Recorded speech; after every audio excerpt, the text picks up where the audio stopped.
Software Engineering Club. Thank you guys for coming. This is our first real body meeting, and we're going to be teaching you guys how to make a website and have it live by the end of the tutorial. So hopefully you guys went ahead and signed in at this tiny URL link, and also the Gator Connect, and also downloaded a text editor. If you missed the URL, it's up here too. So first of all, before we get to the tutorial, I'm going to go through like a brief introduction about the club. So about us, I guess we can kind of go by like UFSec, Sec, or Software Engineering Club. So basically, we're here to help you guys learn skills, technologies, programming languages, and things like that that you won't learn in class. So like different languages like Python or JavaScript or Go language, Swift, mobile development on iOS and Android, web development, making servers and things like that, learning GitHub, and the terminal, how to use the command line. So all that stuff is like super, super important if you like want to become a software developer or a software engineer. And like all of these like languages and tools and technologies are not taught in classes unless you take like a special elective. And especially you won't learn them like in your first couple years. You'll just strictly be learning like Java and C++ and programming fundamentals. And yes, and like this stuff is like way cooler than like boring Java and C++. You can actually make a website or an app and like make it like do cool things. So yeah. Sweet. So yeah, like when can you learn this stuff? We pretty much meet every other Wednesday at 6:15 p.m. and you'll be able to, and like the rooms vary. We just had to like make requests to the registrar and they give us a random room. I'm pretty sure we have this room a couple times this semester. But yeah, so the ways to keep up to date are on our website and on our Facebook and the email listserv. So how many of you guys got an email a couple days ago? Alright. Couple. Okay. Yeah. How many of you thought you were supposed to get an email but didn't? Okay, well hopefully you all will be added to the listserv. But yeah, I think the best resource is Facebook, and so like RSVP on the Facebook events. And the group URL is right there, and our website is also right there, which has links to everything and also has the events on there as well. So these are a couple of our upcoming events. Next Monday, Max over here is going to be doing a command line workshop, which is going to be super, super valuable. Like, even I've learned a lot of like new things looking at his presentation as well. So it's like super helpful, and you learn like a lot of cool skills to use the command line. And the command line is super, super important that you'll probably find out like later down the road. No prior experience is necessary. Yeah. And then also September 22nd, we're having an iOS workshop. And that's going to be the first one of a 3-part series. So we're going to be doing like first a little introduction, and then like more advanced things, and a final third more advanced iOS app development tutorial as well. And then also we're doing a Git and GitHub workshop on September 29th. And yeah, so now I'm going to go ahead and just introduce all of us so you get to know who we are. Hey guys, I'm Jacob. I'm the graphic design lead. I'm currently a junior, I've done co-op, so my graduation is kind of funky. But this last summer I was at Deloitte doing software development and stuff, and like I said, graphic design lead, so I like laying out resumes and that kind of stuff, or anything with graphics. So if you guys think your resume looks like garbage and you want to make it look not like garbage, just like hit me up and I'll make that happen.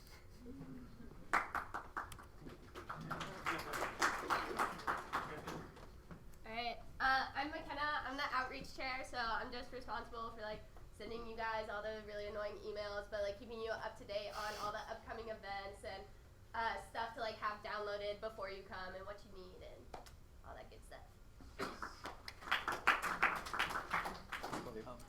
He's running a little late, got stuck in traffic. He's a treasurer though, and he's a good guy. You guys cool, right? You guys like him. Hi guys, I'm Alex. I am in my final year in a computer science degree. So it's took me 4 years, 3.5. I've done a lot of internships at IBM, so if you have any questions about IBM, I'm definitely available. Questions about internships, come talk to me, whatever. But I'm officer number 1, which means I'm a better officer, obviously. But yeah, come talk to me. We'll be doing lots of tutorials. We'll kind of trade off, and you'll see us around.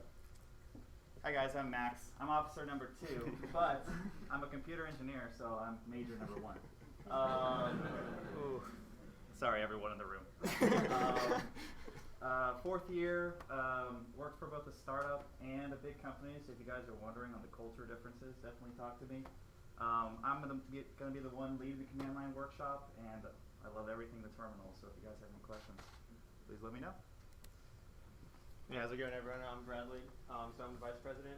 I'm in my fourth year doing computer science, and I made the logical transition from electrical engineering to computer engineering, ending up at computer science. So if you guys, I'm sure there's probably a couple of you guys here that feel that way, or I've either angered a lot. So hopefully more of you in that first category.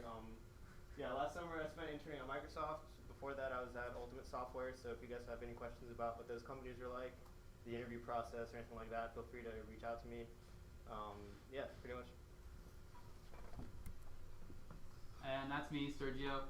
I'm the president. I'm a fourth year computer science major. I'll be graduating this spring. Previously, I interned at Apple this summer. Before that, I did iOS development at Mac. I don't know if you guys have ever heard of them. They're like a tutoring service here. I worked on their iOS app. And also before that, I worked at Lockheed Martin. So if you have any questions about like big companies, small companies, iOS apps, web development, Apple, hit me up. And also, if you want to get involved, we're looking for a webmaster to maintain our website and things like that, and also a media master to take photos during our events and also record and upload and edit our screen recordings of the tutorials. And also, if you want to get involved, but like not with any of these two things, feel free to reach out to us and let us know, and we can find something for you to do probably. Yeah, so after this tutorial, I think any of you will probably be qualified to be the webmaster. So please reach out to us if you're interested in that position. It'll help us out a lot and give you guys a little bit more experience too. And like with getting involved, it's like a great opportunity to have on your resume, like especially if you've never had an internship or like not too much programming experience. If you say that you're like do stuff with a software engineering club and you can talk about that to recruiters, that like looks good than not having anything on your resume. So it's a good opportunity. Cool. So Get started. good. So yeah, we're gonna get started with the tutorial. So here's just some basic information about web development. So make sure you have a text editor. We're not gonna need an IDE like Eclipse or NetBeans or any of those like full-fledged like integrated development environments like you might have used in Programming 1 or Programming 2. All you need is a text editor to write text. You can even use like Notepad on Windows, but you really don't want to do that because you won't have syntax highlighting. So Atom is really cool. It's open source and it's also built with web technologies as well, and it works really well right out of the box. So go ahead and download Atom if you haven't already yet. And then the core technologies you're going to be using to build a website are HTML, CSS, JavaScript, and then also Bootstrap. Bootstrap is a framework or a library that we're going to be using, and it'll allow us to make our website really nice looking and responsive without doing much on our end at all, and not like using that much CSS. All right, so let's get started. If you're going to want to follow along, please go ahead and download this skeleton. So a lot of times, like when you're making websites, if you don't have too much experience, you're going to be like looking at other people's website code and just like tweaking things, or even downloading templates and tweaking those templates to like insert your own stuff on there. So I just provided you guys with a little skeleton to get started with boilerplate code and things like that. Yeah. Something really good to do with Atom or Sublime is once you download the zip and extract it, open the entire folder with Atom or Sublime. It makes it a lot easier than just double clicking one file at a time. Yeah, and I'll show you how to do that too. And if at any point you guys get stuck or something, just let us know because we'll just go around and help you. Yeah. Feel free to raise your hand if you have any questions, and one of the officers will get to you, or if it's like a good question, I can answer it so everyone else can hear. So while you guys are downloading that, I'm gonna go over like a very like brief. You don't have to follow along with this code, but I'm just gonna be showing like basic HTML and CSS and like what it means. Start recording it? Yeah, and how it looks. So right now I just opened up Atom and it's just completely empty. And I'm just going to go ahead and make a new file. And I'm going to save it as an HTML file. Sergio, do you want to turn off that light? Or can you? I don't know how exactly. Yeah, it just makes it like really dark in here. So you don't need to follow along with this part. I'm just like, Is that too dark, guys? yeah. Okay. You also want to change it so it's bigger, because it's kind of hard to read. Yeah. You can do that in a second. How do I do that? Settings. Oh, display settings. Yeah, display settings. Oh, there you go. Just do optimize for your screen. Optimize for built-in. Okay, cool. So this is just an empty HTML file. HTML is going to be like the file extension that you're going to use for HTML files. And what HTML files are, they just describe like the layout of your website. So it's basically like outlines the structure of your website and tells the browser what to display in like a downwards order. So you'll see what I mean in a second. So whenever you start off any HTML file, you need to enclose it in these HTML tags. So HTML is entirely composed of tags. So you'll have an opening tag and a closing tag to like group data. And any HTML file needs to be enclosed in these HTML tags to tell the browser that it's an HTML file. Are you able to zoom in? Maybe try changing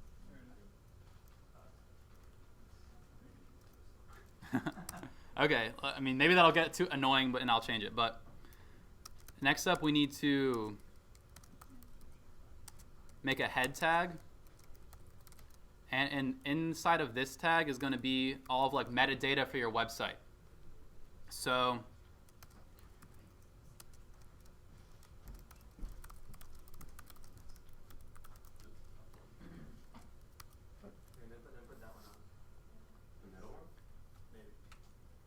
No. Is that fine for everyone? really, it's kind of like very dark. Okay, all right. All right, so this is going to be the title of our website, and we'll see where that's going to be displayed. And that's all the stuff that we're going to have in this head tag. Next, we're going to have the body of our website, and this is where the main meat of the website is. People don't need to be copying this, do they? Yeah, you don't need to be copying it. If you want to, you can, but I'm just like giving you a basic description of what a very, very basic HTML file would look like. So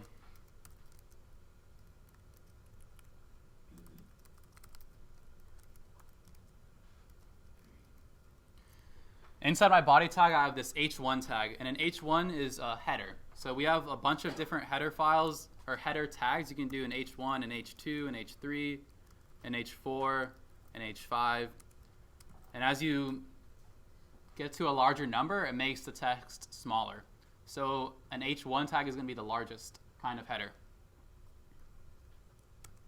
So let me go ahead and save this file, and now if I want to see what this file looks like in the browser, I can just go to where it is in my Finder, or if you're on Windows and Windows Explorer, and here's that index.html file, and if I just click on it, it'll open up in the browser. Let me get out of full screen mode. I think you messed up the H1 tag. Yeah.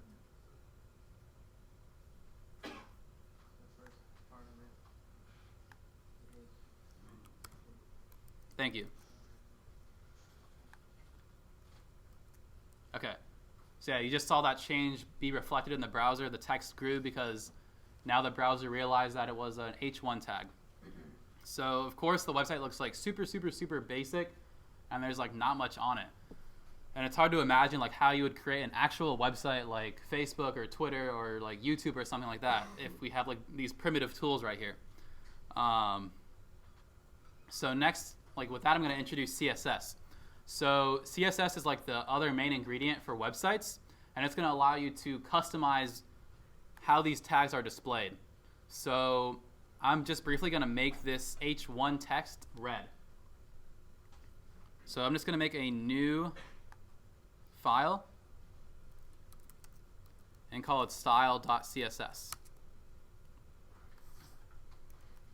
And so within this CSS file, you can target any kind of tag. So I want to target an h1. And so I'm just going to type in h1 with brackets. And now anything in these brackets is going to be applied to my h1 tags. So I just want to change the color to red.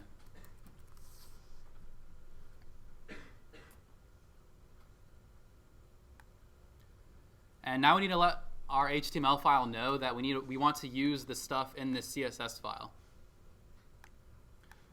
So in order to do that, we need to tell the HTML file to look at that CSS file. And by doing that, we just use a link tag in the head of the HTML document. So make sure this is in your head. And that tells, actually, this should be href.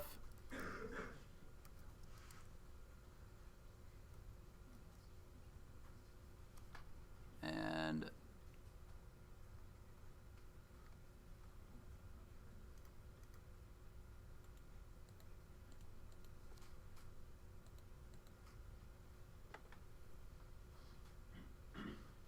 yeah, so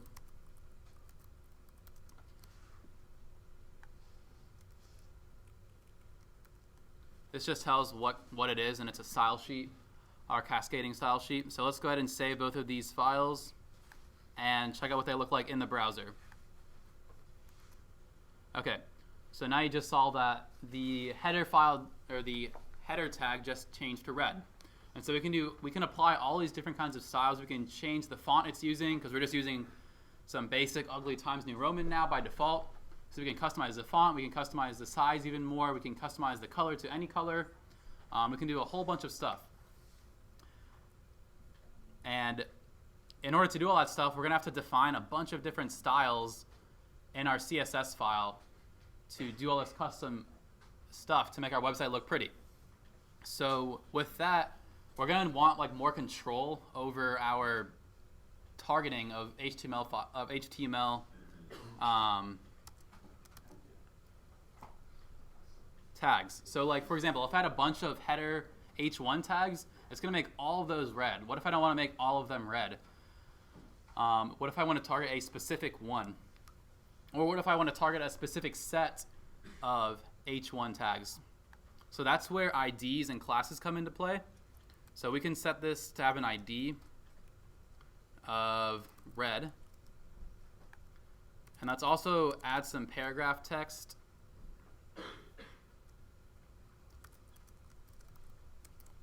And give this an ID of blue.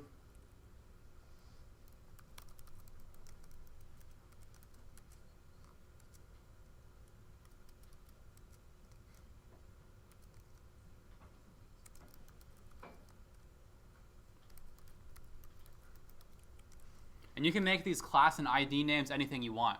It's completely arbitrary. It's just so you can use it. It's like a variable name. It's so you can use it in your CSS file.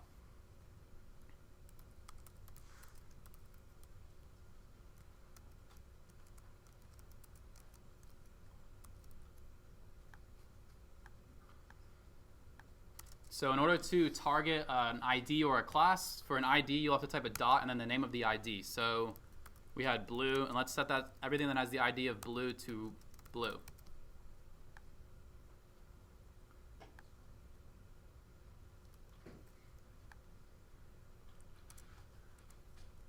Actually, my bad. An ID uses a £, and a class uses a dot.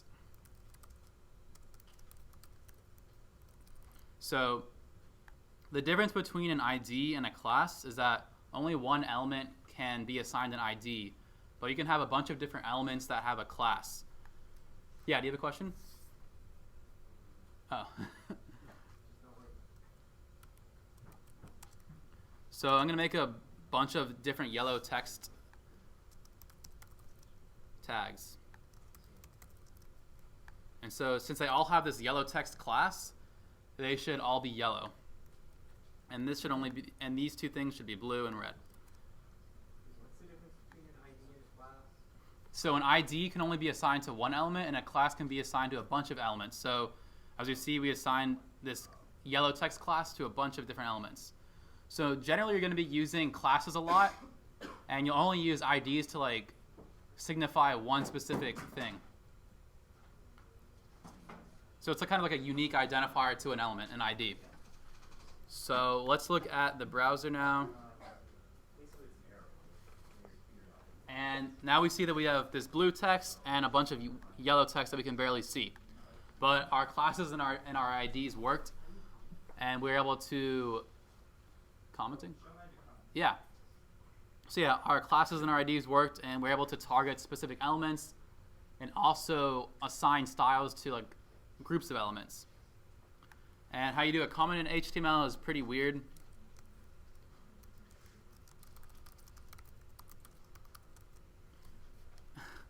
You do an angle bracket, an exclamation point, and 2 dashes, and then you finish off with 2 dashes and another opening bracket. Man / will do it and add them automatically, I think. Yeah, and if you like highlight a block of text, you can do Command/ in Atom and in most text editors or IDEs, and it'll also comment out a block of text. Control/ on Windows, sorry. Does anyone have any questions up to this point about HTML and CSS? Yeah.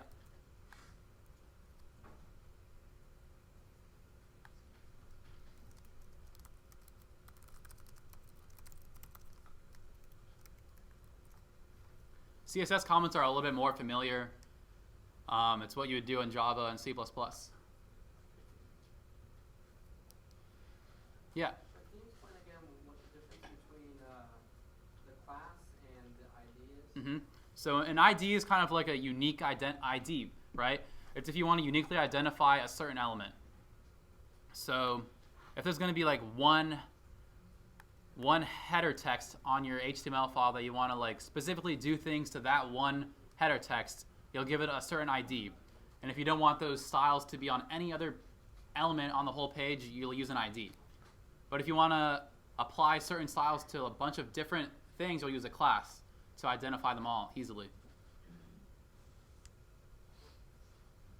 Yeah? So if you're using a class, can you do anything an ID can? Yeah, they act the same way, just to target elements. So what's the point of even using ID? Just to be more organized, I guess? Yeah, you'll see like when we start making the website, we'll use IDs and we'll see what a practical use for them would be. Okay. Yeah. And for the class, why can't we just say like yellow instead of yellow text? Yeah, you can make it anything you want. I just gave it yellow text just to be different than red or blue. You go back to the CSS. Yeah.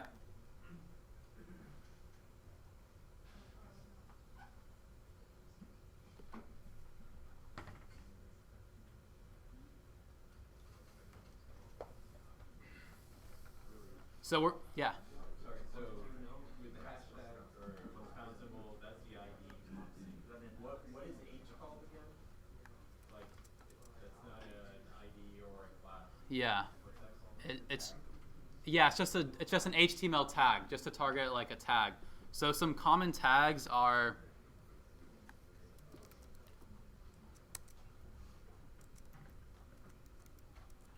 you'll use A for links, you'll use like IMG for images, you'll use what else?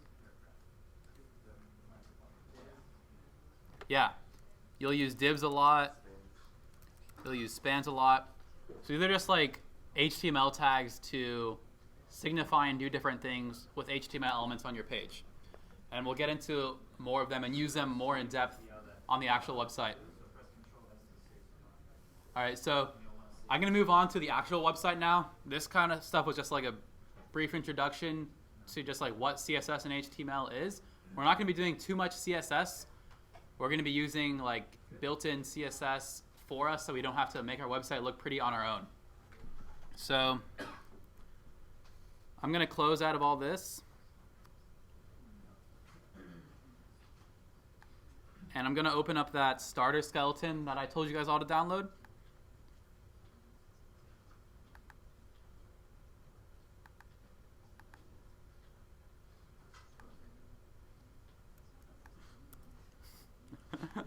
Don't know where that came from. Okay, so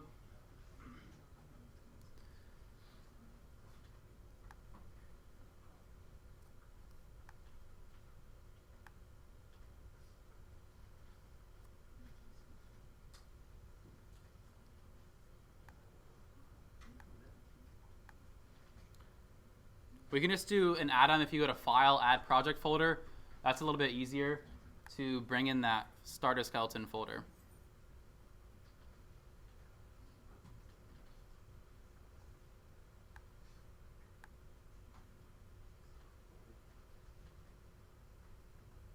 Supposedly. Yeah, or maybe just open. Man. Okay.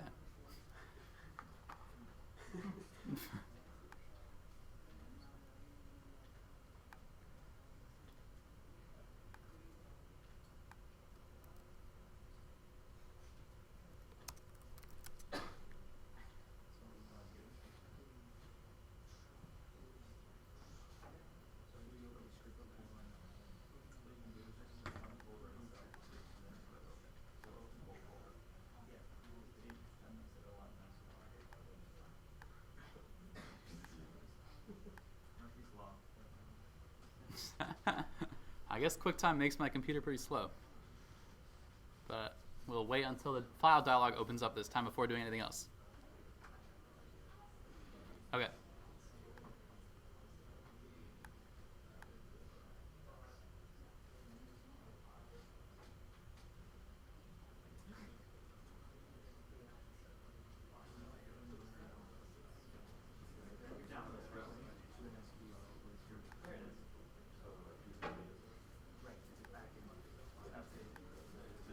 Okay, so we got the starter skeleton open finally.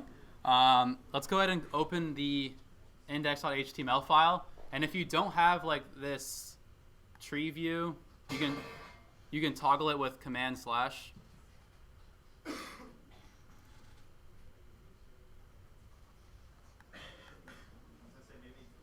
What's up? Maybe go over again how to open the folder itself. Yeah. So you'll just go to File, Open, and then just navigate to that folder, and it'll open up an atom like this. Don't double click into the folder, just click on the folder and press open. Right. Okay. So let me zoom out a little bit because there's a lot of stuff in this file.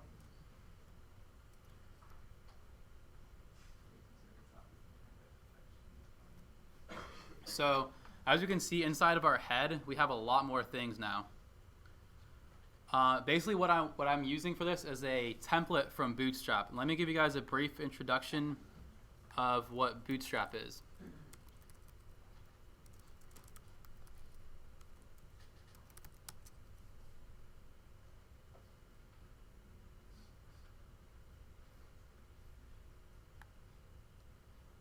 Okay.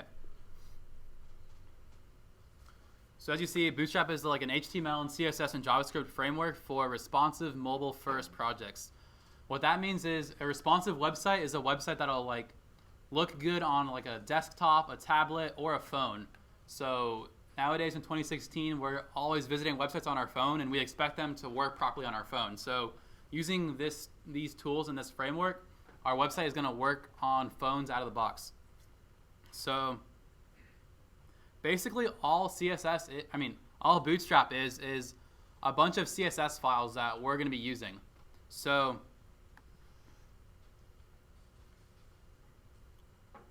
if you scroll through here, it tells you about their CSS classes that they have and all this kind of stuff that we'll just gloss over and use for now.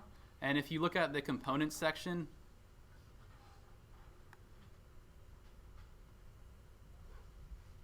it gives you a bunch of components that you can use. So these nice looking icons,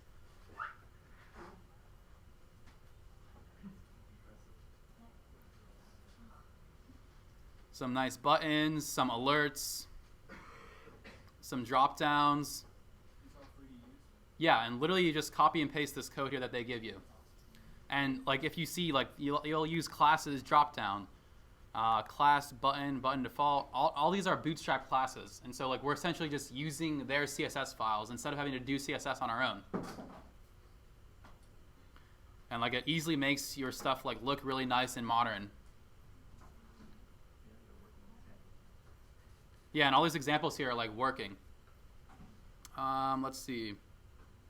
There's like nice looking text fields, checkboxes and stuff, navigation bars. And literally all you need to do is just copy and paste the code and it'll work for you. So going back to Atom, right here, actually no, right here.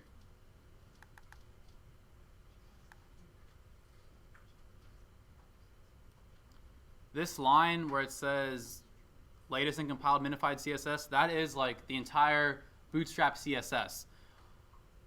It's just lines and lines and lines and lines of CSS classes and IDs and things like that that Bootstrap created that we can use.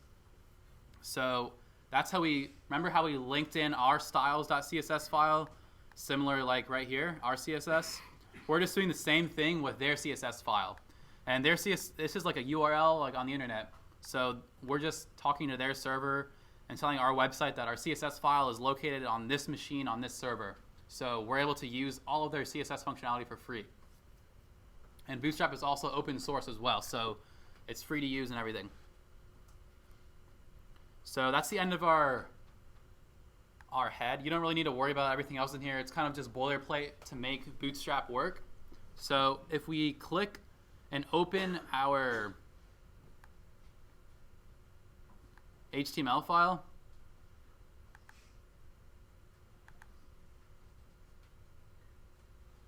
it looks like this. We have this nav bar in here. We have a photo of Albert the Gator, and it says hello world. So this website is going to be like a personal website for Albert the Gator.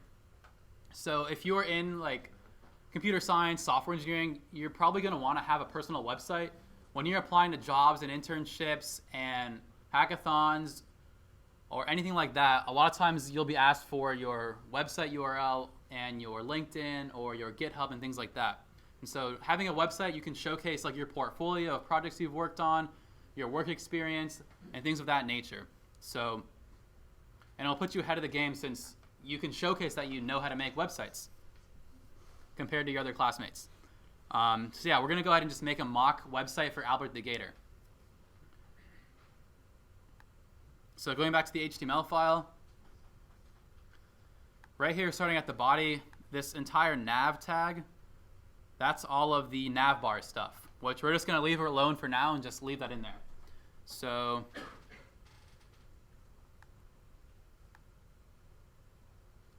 starting here and this first div with an ID of home. You use divs a lot when you're making websites, and it's just to kind of section off different parts of your website and group elements together. And we're using an ID to like uniquely identify this section of the web page. So we're giving this an ID of home, and everything inside this div tag is going to be like the home section. How does the nav bar recognize home as that what's labeled as home, or is there a correlation there? Yeah, so like there's actually text right here in the you mean like right here, home? Yeah. Yeah, so like that's Is that what we're adding? all of this is like hard coded right here. Like, how does it link is what he's asking. Yeah. Oh, like how do you press the home button and go somewhere? Yeah. Yeah, okay, we'll get to that like later on. Good question though. And that's like why we're using IDs to like uniquely identify this section. So like good catch. Okay. Yeah, because A is a link, you said, right? Right, A is a link. Link is home. Yes. So let's go below this home div, and we're going to make a new section of our web page for about. So we're just going to talk about ourselves. So we're going to give this an ID of about.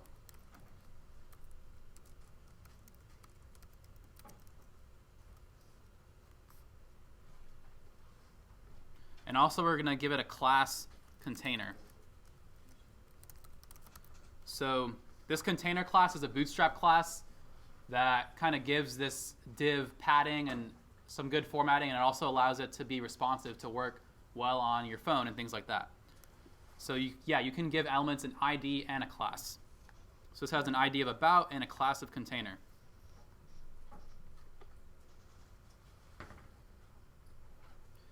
Now we're going to make another div inside of here. We're going to give it a class of page header.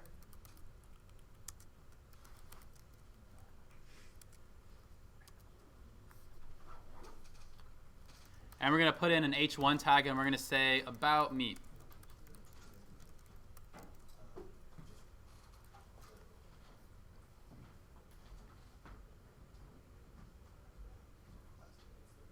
So this just gives this some nice spacing and makes it look like a header if we give it this page header class. So if we go back to our website and we refresh it, we can see this new stuff down here with a little line below it and this about me text. So this page header class is what gave us that line. And that's also a Bootstrap class. So if we're not using Bootstrap, we have to do all the CSS on our own, and it's just, you need to know how to design websites nicely. So which is like a whole other skill in itself. So we're just using Bootstrap to like easily make our website look nice. Now let's go to our CSS file,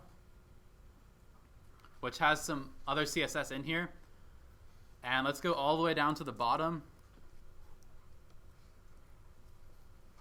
And let's target all of our header texts. So you can, in CSS, you can give like a comma separated list of different elements, IDs, classes to target multiple things at once. So we're basically going to make all header tags white so they look better on a blue background. And our CSS file is already linked to our HTML file, so we're not going to have to write any code to link them. So if we refresh our HTML file in the browser, we see that our h1 tag turned to white.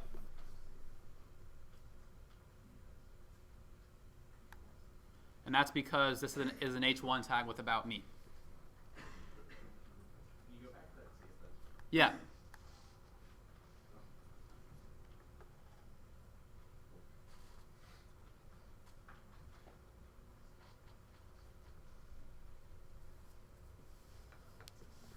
So now below this h1 tag, or actually below the page header, we're just going to type out some information about ourselves. And we're going to use a p tag for that, for just basic paragraph text.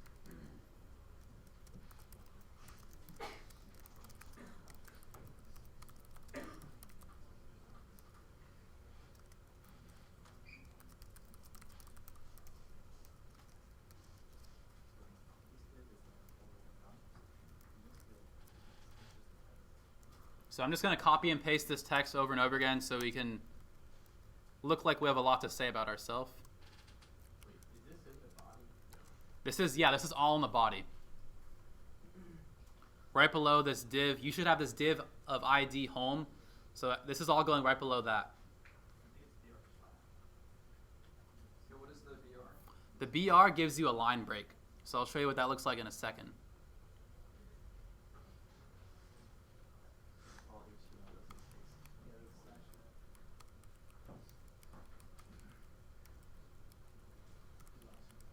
So BR is basically like a new line character. If you ever used like escape N and like Java or C++ to print out a new line, BR is basically doing the same thing but in HTML.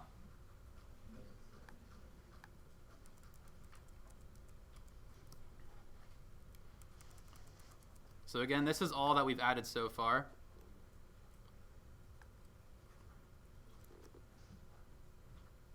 And let's see what that looks like in the browser. So we just have a bunch of lines of text on new lines, just repeating the same text. Presumably you would have like actual text talking about yourself there. Yeah. Is there like a convention for space or for formatting this like easier to read? Like, should you ever have empty lines in between like a tag? You see what I'm saying? Like, should there be an enter after like the paragraph? Yeah. To make it easier to read. Like, what's the convention? Yeah, you could. I think it looks like a little bit cleaner to not have any space in between these two tags. But yeah, it's just whatever. It's up to you. Yeah. Putting like this white line under my text and not splitting the. You might make sure it's underneath your div of class page header, because this div is what gives you a white line. Yeah. Okay.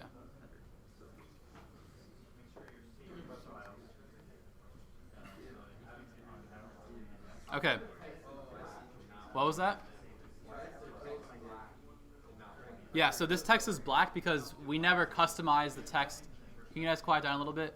So like the text is black because we never customized this paragraph tag with white text. All we did was we targeted H1, H2, H3, H5. And this is a P tag, so it's by default it's black. So if we go into style and define the P tag, then Exactly. And you can give it any color you want. Okay, so that's it for this about section. Now we're going to make another section right below that for our work experience. So again, we're going to use a div to make different sections on our web page. And we're going to give it an ID of work. And also a class of container.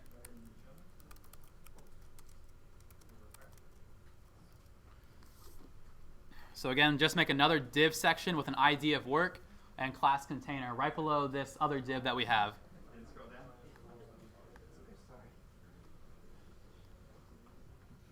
And we're going to do the same thing. We're going to make another div with class of page header.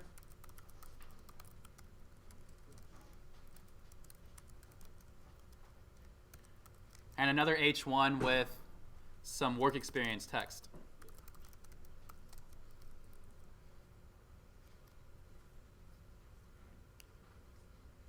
So basically, we're just going to be making a bunch of different sections down the page.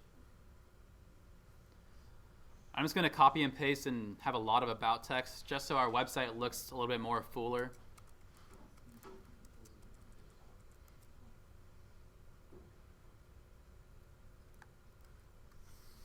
So if we go back to the browser and refresh,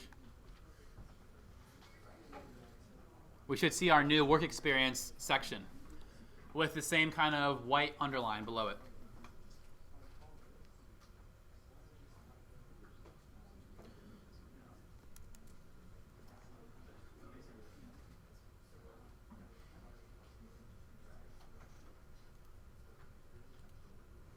Okay, so now we're going to need to add a list of our work experience. So I'm going to go to the Bootstrap website, and you guys should also do this too. So we're just going to copy and paste some code from Bootstrap. So go to getbootstrap.com/components and then /list group.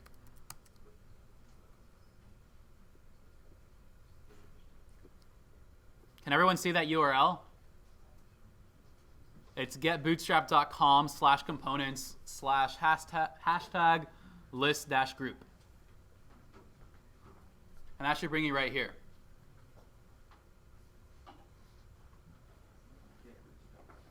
So literally we're just going to press copy, and it's going to copy it to our clipboard automatically. Copied. And we're going to go back and add them. And below our page header div, we're going to paste that list group. I'm just going to fix this tab formatting.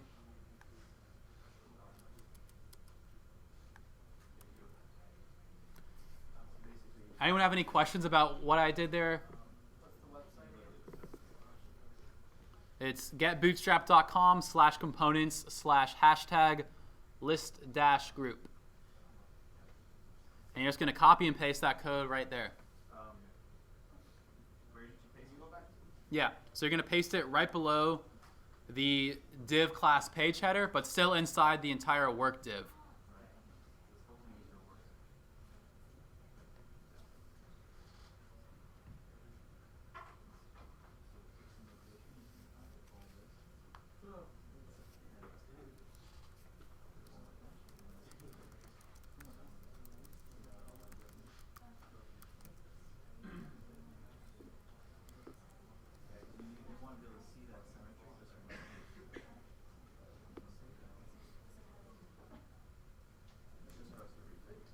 Anyone having trouble copy and pasting over that code?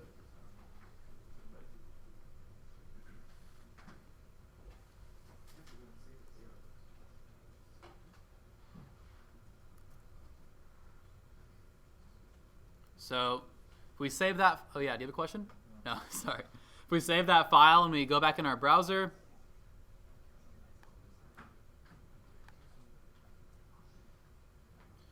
we see like a nicely like grouped list looking structure there with some dummy text.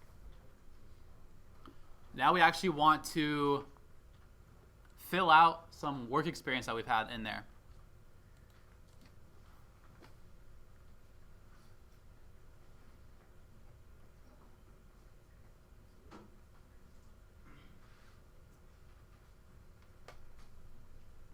So I'm going to delete some of these. I'm just going to have a total of 3 jobs.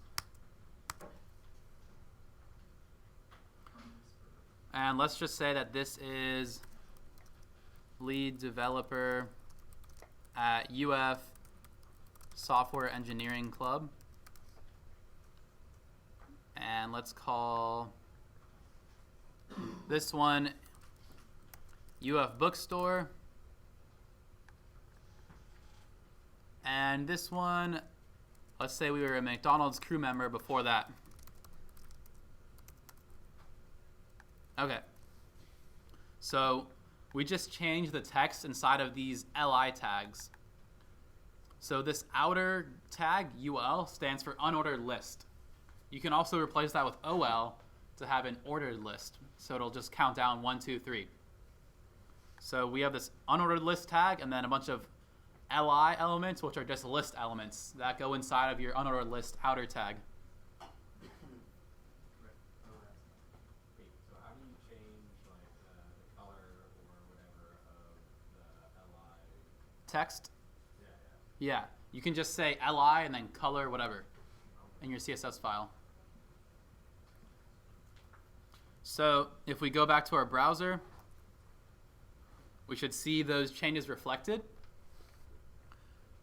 Now let's go ahead and add some cool little badges to say how long we've worked there.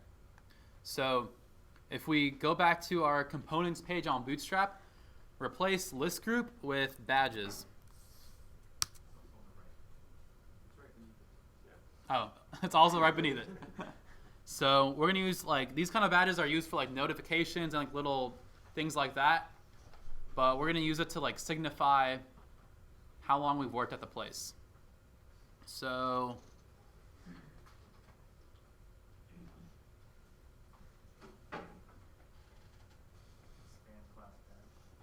yeah. So I think we can steal this from over here. We only want the span class badge. There's a simpler example up top. Oh, there we go. Here's a simpler example. Oh, right here. Okay.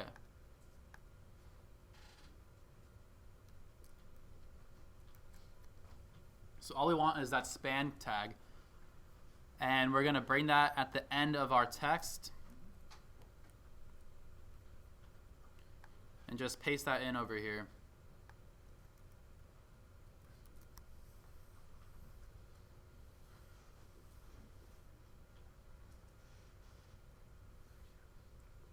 Yeah.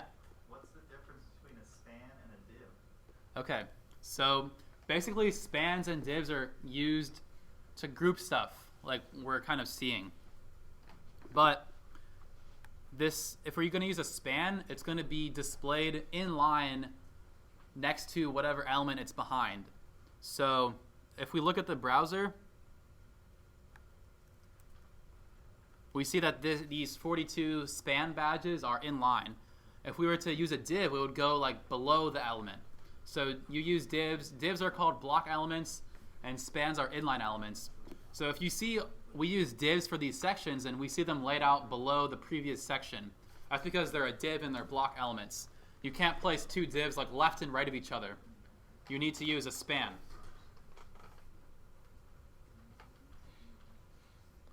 So instead of 42, let's just replace that with like present.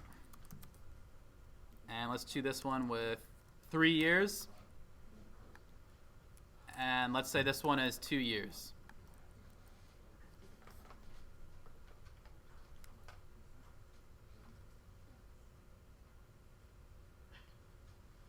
Anyone have any questions about these badges and spans?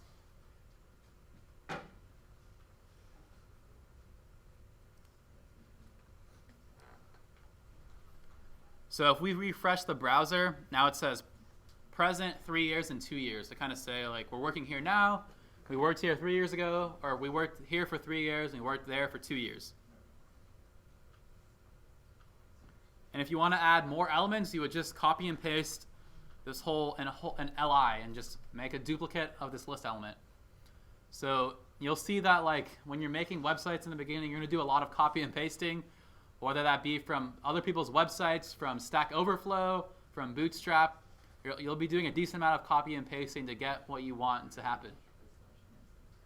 Did you have a question? Yeah, how do you change the text of like 3 years or 2 years? So if you, what was that? How do you change the color of that text? If you want to change the color of that text, so since all these spans have a badge class, right? I'm going to try to target that badge class and change the color that way.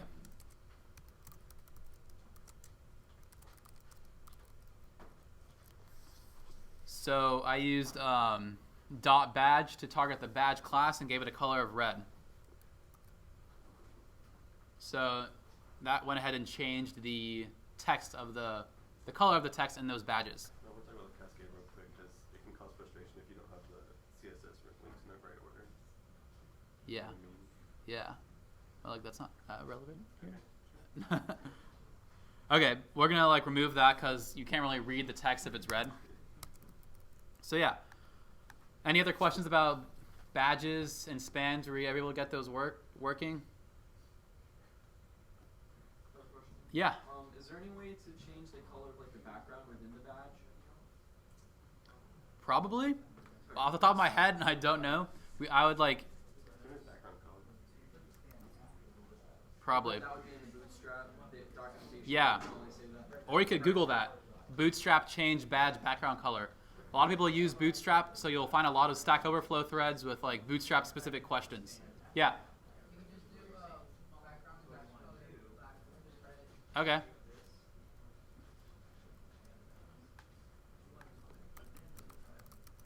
So if you want to change the background color of the badge, you can just use this background color attribute to target the background color.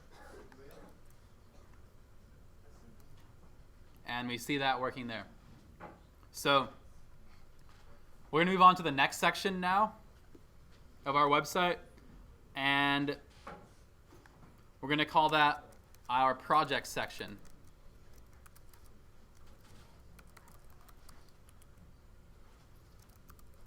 We're going to do the same thing as we've been doing. Make another div with an ID of projects and give it a class of container.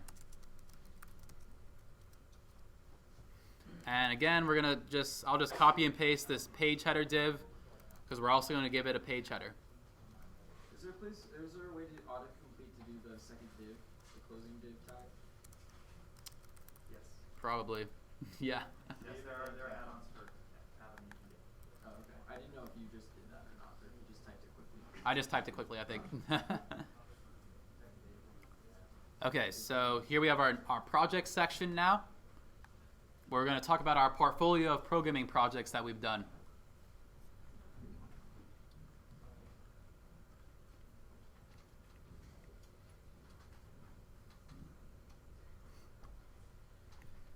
So there's going to be like a good amount of code that's going to be in this section.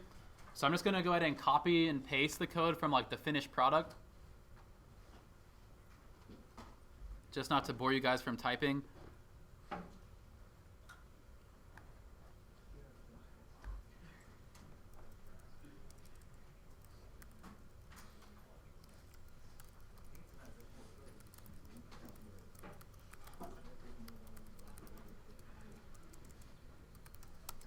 So if you go to github.com/ufsec/personal-site-tutorial, this has all of these instructions that I'm going over here.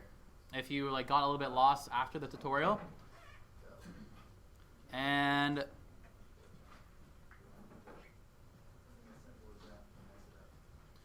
This section is going to look like this. It's going to have a grid of 3 columns with projects and little images and text describing them.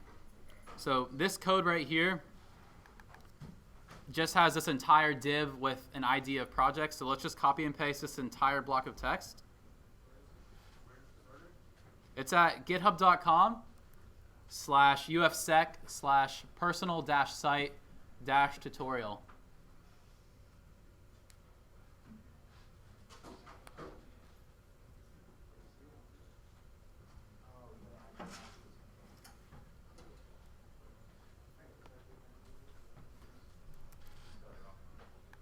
So let's go through and just paste over our entire projects div.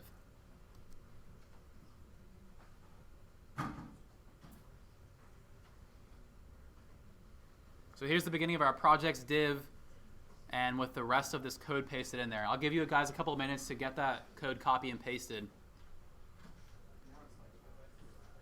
That was github.com/ufsec/personal-site-tutorial. It would be in the zip file too, but I don't know if that'd be like harder to get to.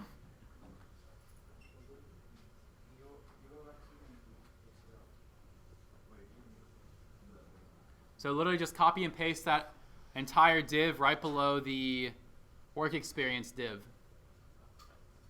Yeah. You designed the ISIS website? No. I wish.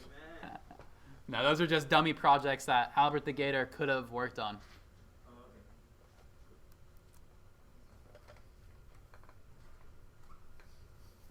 okay. Okay. So if we look a little bit at this code, we see this comment here with Bootstrap grid layout. This is all the new code that's below the page header and things like that. And we have this outer class called row, and then we have a bunch of other classes with a call-md-4. What this is doing is making a grid of size of each element. We have one div of call md4. We have another div of call md4, and we have a third div of call md4. So Bootstrap uses this thing called a grid layout to make your websites responsive. So on any device, let me show you on their documentation.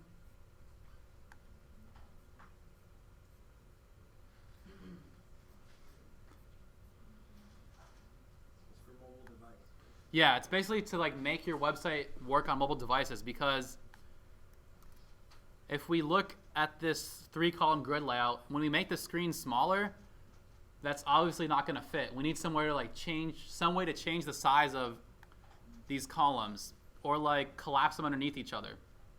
So when you look at it on a mobile phone, they're just going to be collapsed underneath each other. And that's what those columns are doing in the row class and things like that. And like I was saying, those are just Bootstrap's classes that we're using to get that nice functionality. And you can read more about it like on their getbootstrap.com/CSS if you look at grid system. And they tell you all about it. And this kind of talks about the different sizes of devices that you can use. So we're using call medium. That's for like medium devices and desktops. Yeah. So they give you a bunch of really nice examples here as well. Wait, so what happens if you open a call medium on a phone that's a call extra small or whatever? So basically what that's saying, since our code is, these columns are going to be a width of 4 only on medium-sized devices or larger. Since remember when we moved the screen to get much smaller, they collapsed and they weren't a size of 4. So like when you open it on a phone, this class is not going to be applied, and they'll just be stacked underneath each other like a regular div would. Okay, so that's like that's the ratio at which it starts collapsing. Right, exactly. Okay. So cool. We have our website looking kind of good. We have a bunch of different sections. We have this nice little landing section our about text, our work experience, and a little bit about our projects with some links here.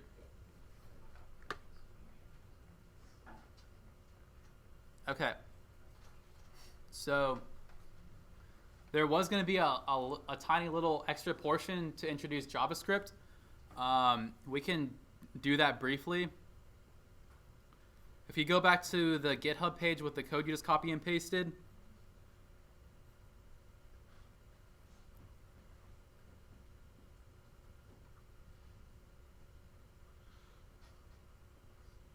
just copy and paste this JavaScript function. Where is that on the page? Towards the bottom. Blinking cursor animation. Yeah, if you look for blinking cursor animation.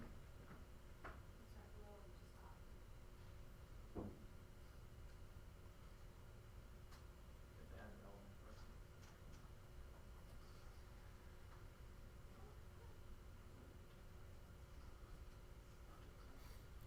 So copy and paste that code, and we have this JavaScript file already in this directory, and just paste that in there.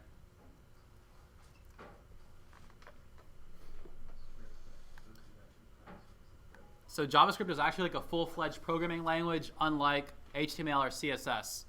You can make functions, for loops, do everything you can do like you would do in Java or C++. Did you add the cursor to the HTML? Not yet. And then next, get this other code below here. And paste that above this.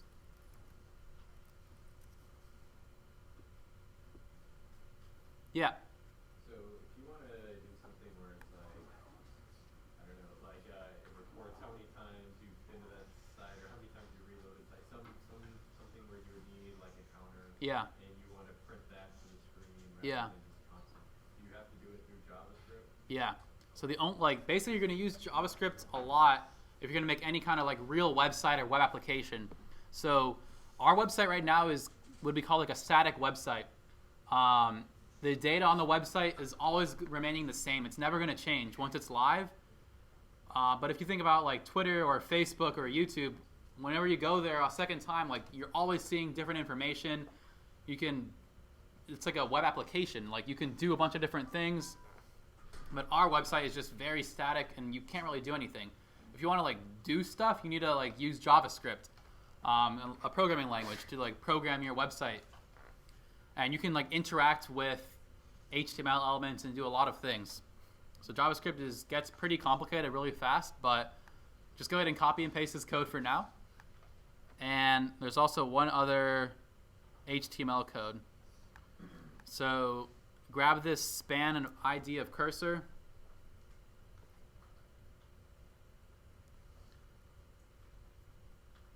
And in our index.html file,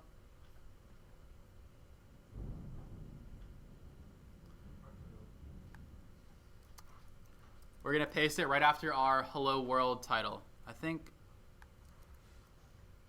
yeah, paste it inside of the h1 tag for hello world.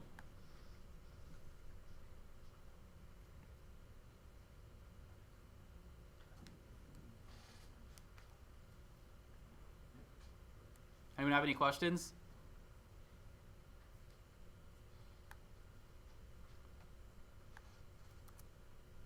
So if we refresh our website, we have this line here, and now it's blinking through our JavaScript, which gives it kind of like a programmer-y feel.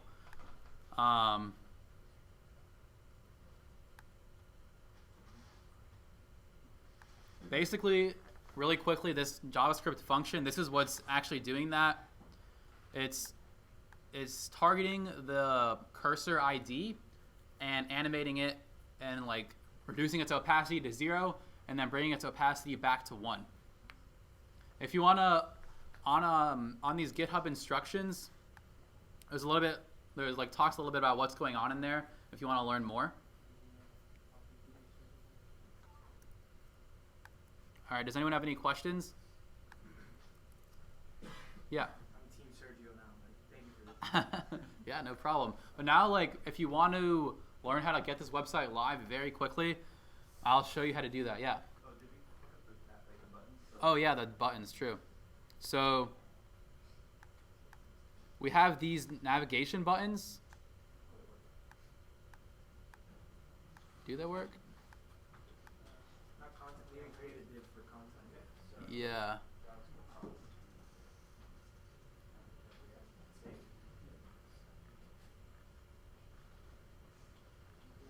Is it in the same folder as the rest of the stuff?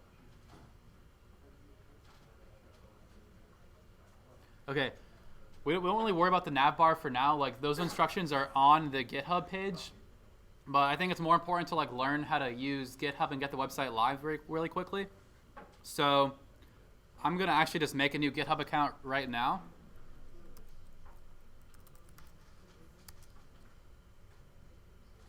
So how many of you guys have used GitHub before? Who has never used GitHub? Okay, awesome. So like you're going to use Git and GitHub a lot down the road. It's like the only way that you can collaborate with other people and program on a project together. Because if you think about it, if you want to like send files back and forth, that's like extremely painful. And you don't have versioning and a whole bunch of really cool things that Git and GitHub will give you.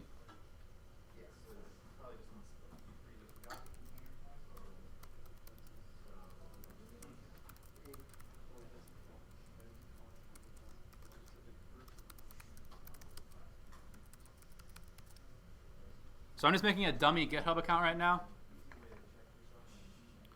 Man. Okay, there we go.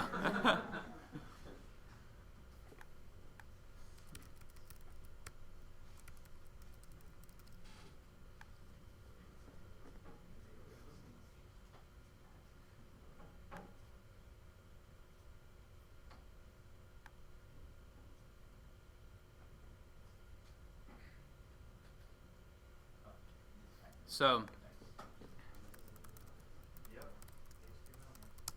we're going to use this cool feature that GitHub gives us called GitHub's static pages, I'm sorry.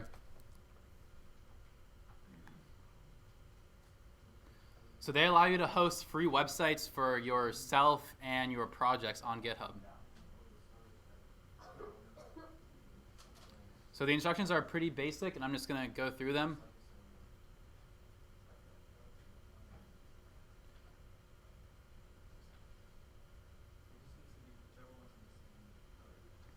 So our first step is to, you'll probably want to Google or go to pages.github.com to follow the instructions easily. So we're going to create a new repository.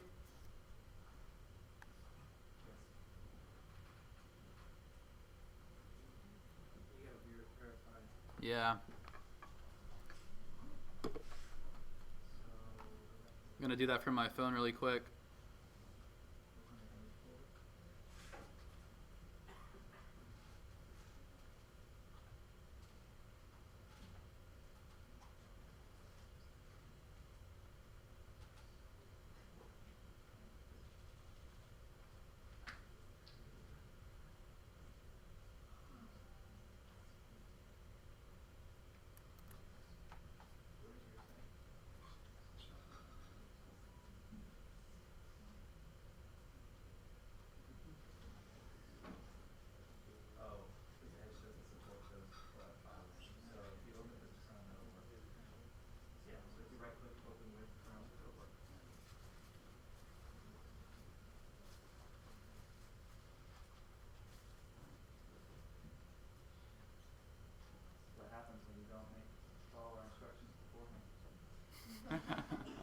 I just wanted to showcase that it's pretty simple.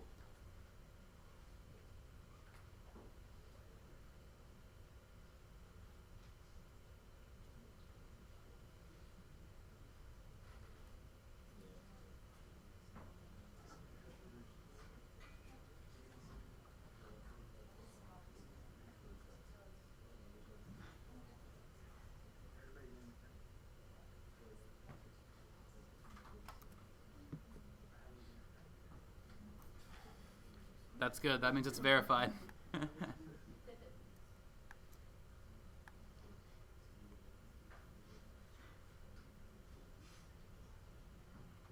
Okay.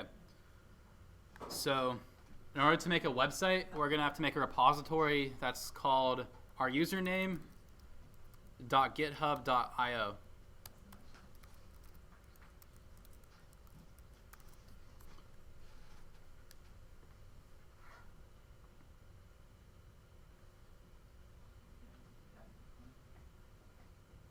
So by doing this, it's going to like tell GitHub that this is going to be a website for our user.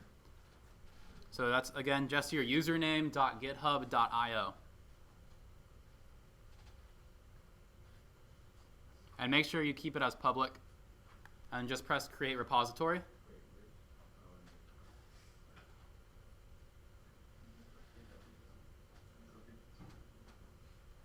Cool. So go back to the other tab. Now, what Git client are you using?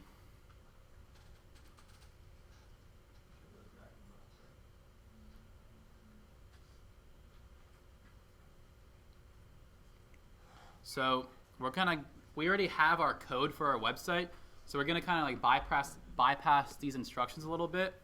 We're gonna use the terminal to use GitHub. If you're on Windows, you'll probably need to download Git Bash.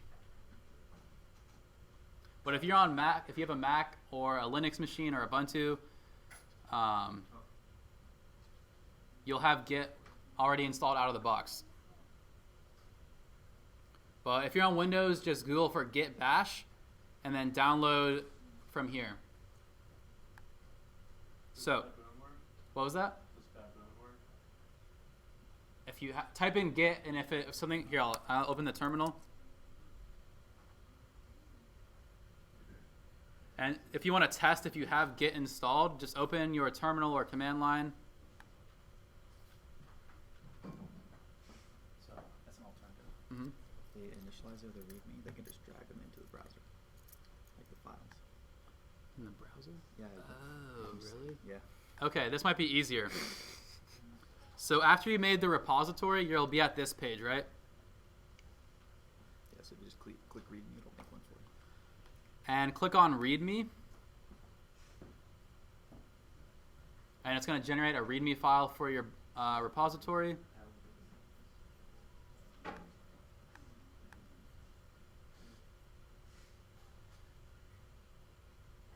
And you're going to press on Commit New File.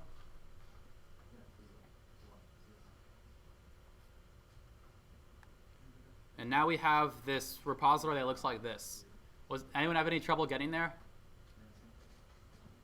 If we are going to do it from the terminal, Yeah, I'll go through that step after because this generic way is easier if you have Windows.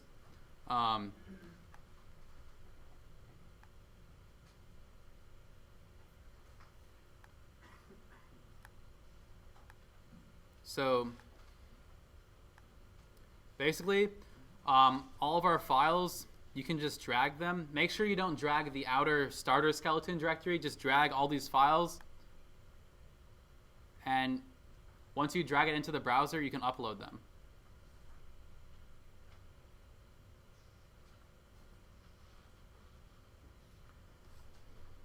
Make sure you don't drag the folder, but just drag all the files inside the folder.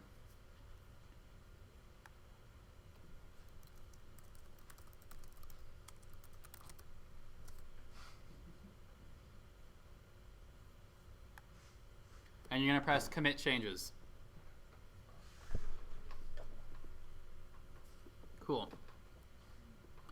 So now we see our files that we uploaded in this little box. That means they're on GitHub right now inside of this repository. So if we go back to this GitHub Pages tutorial,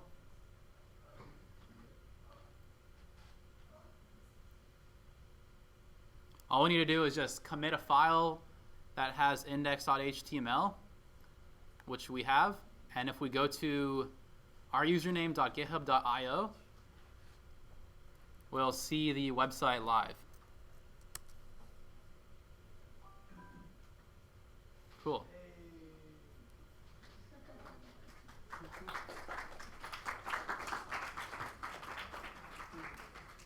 Awesome. So like you can even access this from your phone if you want. Whatever your username is, .github.io, and it should look good on your phone too, since we use all of Bootstrap's classes. Anyone have any questions about that process? So moving forward, you'll probably want to customize this website to like be your own. So like change Albert the Gator, put a picture of yourself there, and that'll be like a good learning experience to learn more like on your own about like how to edit HTML files and actually build a website, since you guys were just like copy and pasting what I was telling you to write here. But you'll just have to like go through the files and just change certain lines, like just change text here and there. Instead of hello world, you can have something else. Instead of Albert, you'll have your name.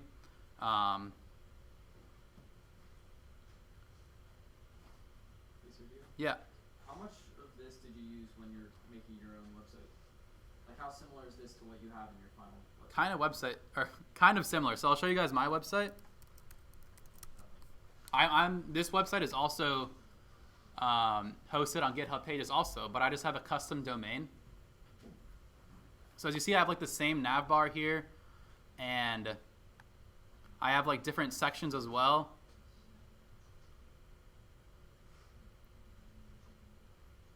So it's like it's like similar format, it just looks different.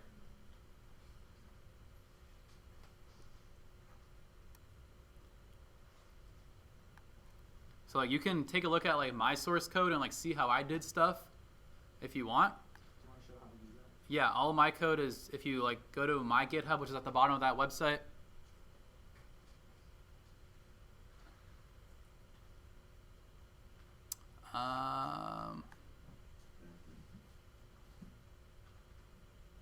Right here, spilleri.github.io.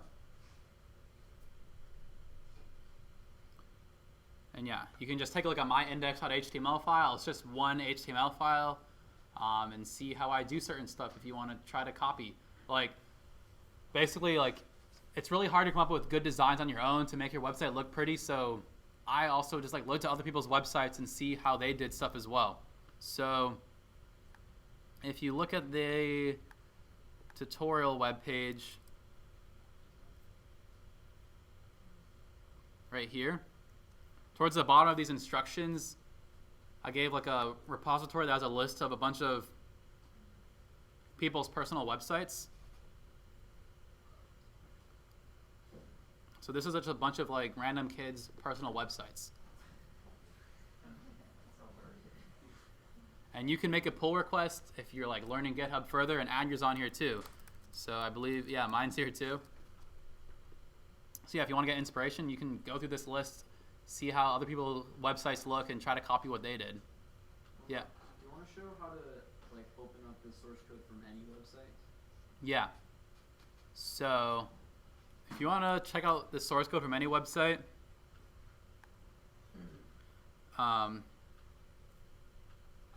just right click anywhere. Let's say, and you can do inspect. That's going to bring up this like developer console, and you can click on HTML elements.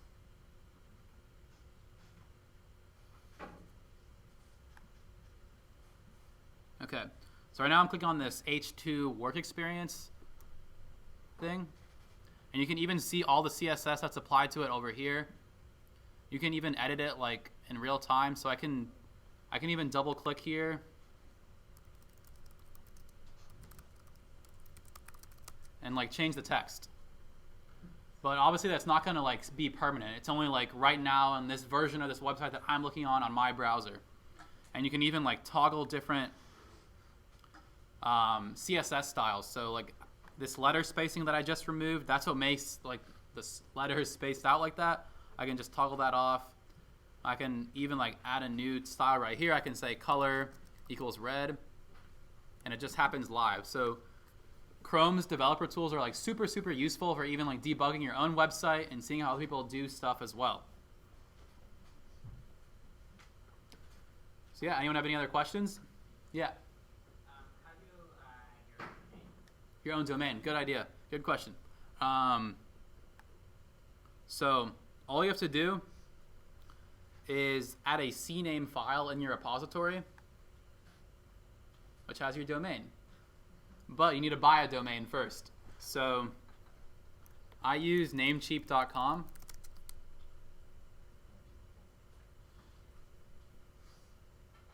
And it's like a really good service to buy domains from. Like, let's see like my full name and see if that domain is available.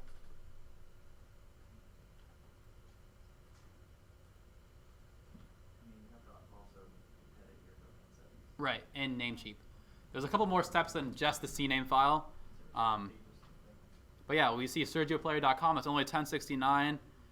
This is 88 cents a year. That's not a bad deal. So they have a bunch of different domains as well, all these random things. So yeah, Namecheap's a really good website to buy domains.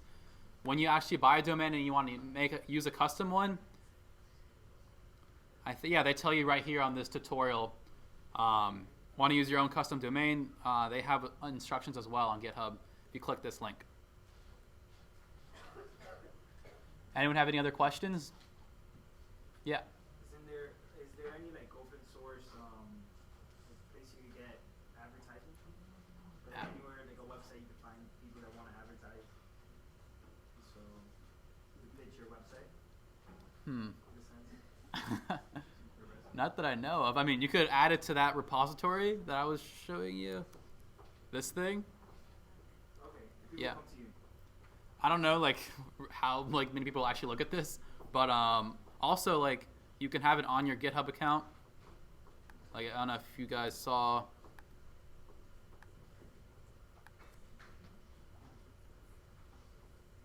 Like there's an option to like have your website on your GitHub account, and just like a lot of places, even like Twitter and stuff, there's an option to have a website there. So it's just to like give yourself a face on the internet, and also I would add it to your resume as well, and LinkedIn and everywhere else. Any other questions? Nope. Okay, cool. Well, awesome. Thank you guys for coming. I hope you learned something new, and you can have your own website now.